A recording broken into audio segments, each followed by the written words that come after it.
I'm going to ask you to do something here that might be a little bit blasphemous.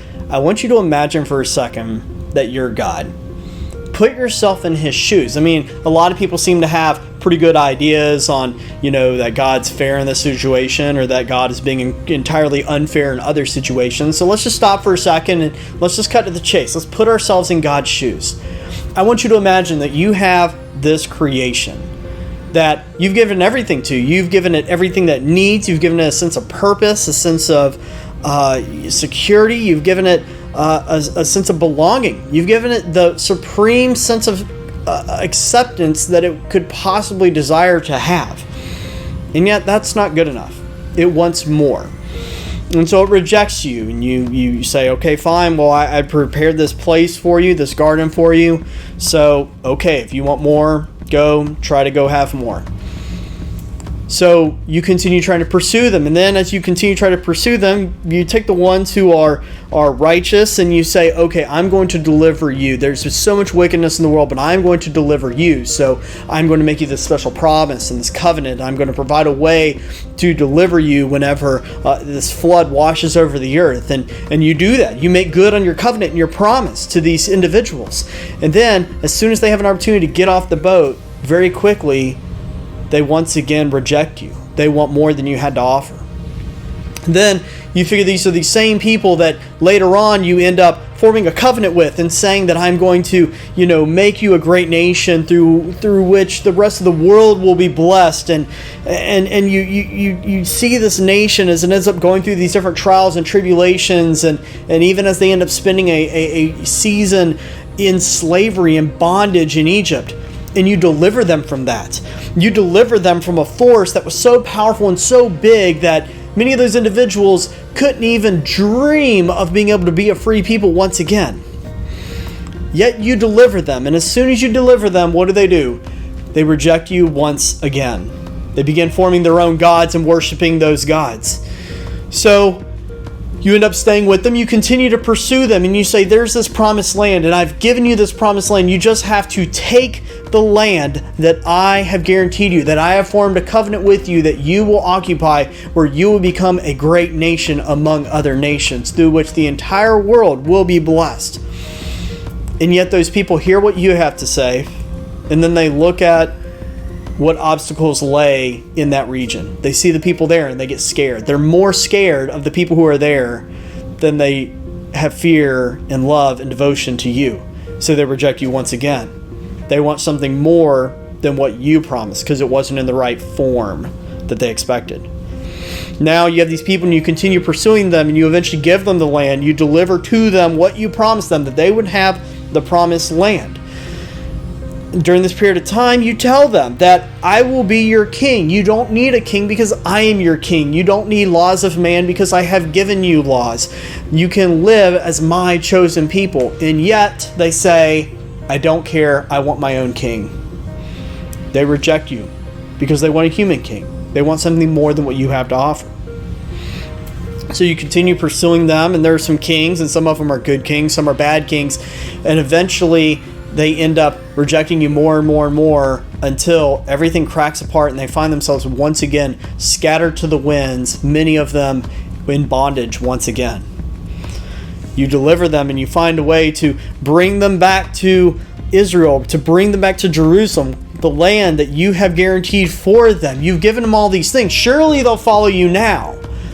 But they reject you once again. They begin forming their own sense of religion, that they have more faith in than they have faith in the God that religion is supposed to represent.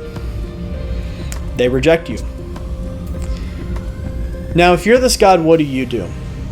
Do you sit here and say, I'm going to continue pursuing them? Do you say that I'm going to continue trying to do whatever I can to ensure that they know that I'm here and that I love them? Or do you just cut bait? Do you just sit here and say, I'm going to go and they can, be left to their own devices? God continued pursuing us. It's ironic that through all these feelings of rejection, over and over and over again, being told that what he had wasn't good enough, that he chose to show us grace and redemption through an individual who would exist for no other purpose than to be rejected by the world, so that those who were rejected by that same world could find redemption through him. This is the person of Jesus Christ. This is who Jesus came to save. Not the individuals who flatter themselves as having it all together, not the individuals who are the religious leaders, not the individuals who dress really nice on Sunday and seem like they are well respected, but the individuals who are rejected, the individuals who are broken, the individuals who know that they have things that they struggle with.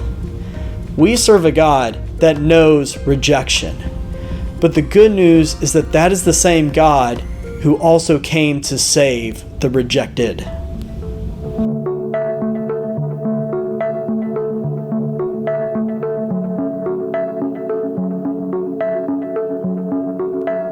I know this may have gotten pretty serious pretty quickly, but sometimes we have to just stop and frankly be in awe at the fact of what Christ exactly came to do. I mean, just think about that for a second. That when you place yourself in God's shoes, you begin to look at this creation and say, there is no purpose in saving any of this. I completely start understanding why God started out by saying, we're just going to do a flood and totally hit the reset button on everything. If anything, saving any seed of that creation shows just how much grace and faithfulness that God has towards us.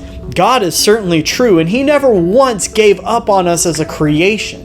So he provided us this person of Jesus Christ. But what to me is so absolutely mind-blowing is the fact that this Christ didn't come for those religious leaders. He didn't come for individuals who just sat here and looked like they were holy, who acted like they were righteous. No, instead, he frequently went up to individuals who others wouldn't even look at. People didn't even want to talk to. He went to individuals that were social outcasts. He went to individuals whose ethnicity and whose nationality was something that was viewed as distasteful. He went to individuals who had diseases that were considered either ceremonially or physically unclean. He embraced lepers. He accepted sinners. He is an individual who went up and had compassion on the lame and the blind. He was a God who looked at the poor and viewed them as being blessed and rich. He spends almost no time at all going to the individuals that you would expect a religious individual trying to suck up to. He doesn't go up to the synagogue and sit here and try to impress all the religious leaders. He spends his time in the synagogue. He spends his time talking to religious leaders. But the individuals you see him frequently going up to and comforting and showing his wonder, showing his glory to, are the individuals that society didn't even have a spare second for. So now I want you to think about your own life. What are the areas in your life in which you've been made to feel in the past like you are somehow lesser, like you are an individual that should be rejected, an individual who doesn't deserve acceptance?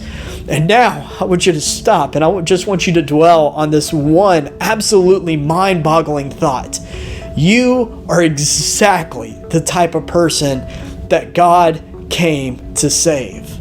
Christ came to this earth for no other purpose than to look for the individuals that the world had rejected and to offer them love, to offer them compassion, to offer them mercy, to offer them acceptance.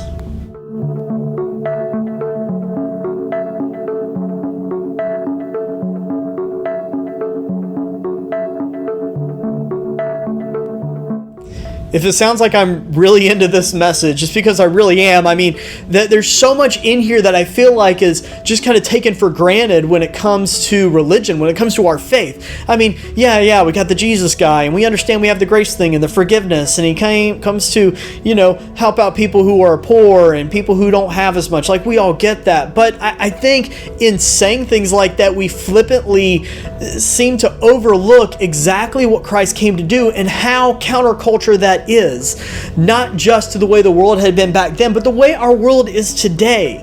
I mean, just think about the state of the church. How many individuals, when we think about our own church, the Well Community Church, or really any church family that's trying to do things in a scriptural way, think about how many individuals are attracted to these different forms of church because of negative experiences they've had with what you could reasonably call the religious elite of our day. How many times have you had a negative experience with an individual who has come up to you and under the guise of being a good Christian has somehow othered you, make you feel less? I can tell you that just in the last, what as of this month has been officially a year of me being the senior pastor here, I have had several interactions with people where they were individuals that were approaching me because they needed something or because they needed counseling or they just wanted to talk. And the crux of the conversation was that they knew that they had no chance to be heard out. They knew that there was no chance that anybody could offer them any kind of grace and any kind of forgiveness for what they had done or what they had said or their sins of the past. They knew that their life was over and they were just coming to me for a little bit of comfort. How glorious of a thought that those same individuals who know that there's no chance that they can have any kind of redemption in this world, all of a sudden have this freeing realization that there is a God and that God doesn't come to also meet their need, but comes explicitly to meet their need. That there is a God that looks and says, I'm not coming here so that, I can help people practice religion. I'm here because I want people to put their religion into practice. I'm sick and tired of individuals saying my name and uttering little chants and singing pretty songs and going to churches or temples and looking very professional or flowery or religious or whatever it is. I want people who are going to love other individuals. I want to embrace those lepers, and you can't do that as long as you are holed up inside of your gorgeous cathedrals.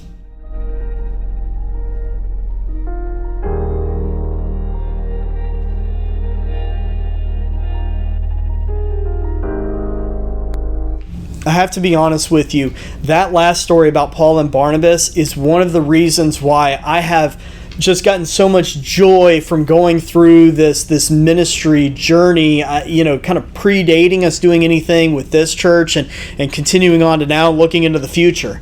It's because there's something about joining in the joy of other individuals who maybe a minute ago felt like there was no hope, that there was nobody there to be able to accept them, and yet now they understand the sheer joy and happiness that comes along with having a relationship with God.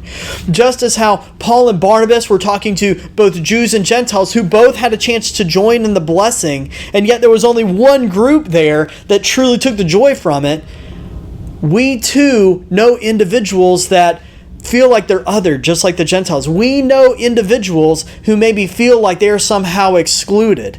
And there are other individuals, there are other Christians in our lives who get to also share in that journey. But unfortunately, whether that's due to the way that we've gained a habit of practicing Christianity in our society, or whether it's due to just centuries of doctrine, or whatever it is, many of these individuals, there's almost a sense of jealousy, of disdain for the fact that, well, I had to work for my faith. I had to work for my religion. I had to work to be able to be called a Christian. And so what? These other individuals are just going to be offered, coming off the street, the same kind of love and forgiveness that I have? And Christ says, yes, because they're the ones who need it. You don't give medicine to an individual who's healthy, you give it to an individual who's sick. And so if we're focused on looking at the individuals who are the rejected, the individuals in need of redemption, then all of a sudden we get to share in their joy. We get to be a part of that glory that's achieved through them gaining redemption, a redemption that the world said wasn't possible. That is the amazing blessing that we get to have as individuals who maybe have been redeemed, who have experienced redemption ourselves. We can share in being able to help others experience the same kind of feeling that we've already experienced ourselves. So there's the challenge for us then today. As we sit here and we examine our own lives, we have to ask ourselves in which camp we're in, or are we in both? Are we in a situation where we feel like we are that rejected person, that individual who has been othered, who's been put on the sideline because maybe we're a little different, maybe we have some kind of sin that we can't really seem to get out of our lives, maybe we have baggage that people just won't let us understand. Maybe it's because we feel like we have to beat ourselves up over some bad decision in the past. Regardless of what it is, there's a cause for joy because Christ came for you. We might also find ourselves in a different camp. We might find ourselves in the camp of something where we know that joy, where we've experienced that joy of Jesus Christ redeeming us and providing us a way to release our burdens, to be able to drop our baggage and understand that there is a better life, a more joyful life, that there is, in fact, redemption where the world said that there is no redemption. And if we have experienced that, don't keep it for yourself. That is something that can't be kept quiet. It's something that we have to be able to share with other individuals. So in the same way that we asked there on the last little title card, we need to ask ourselves, and not just hypothetically, in practice, how can we reach these individuals? How can we identify individuals who maybe are being told that there is no hope, that there is no redemption, that there is no forgiveness, and yet go up to them and show them exactly that? How do we reach individuals that Christ himself came here to serve? That's what we're called to do as the hands and feet of Jesus Christ. So let's get busy. That's our message for today. I hope you're able to get something out of it. And until we can meet again, God bless.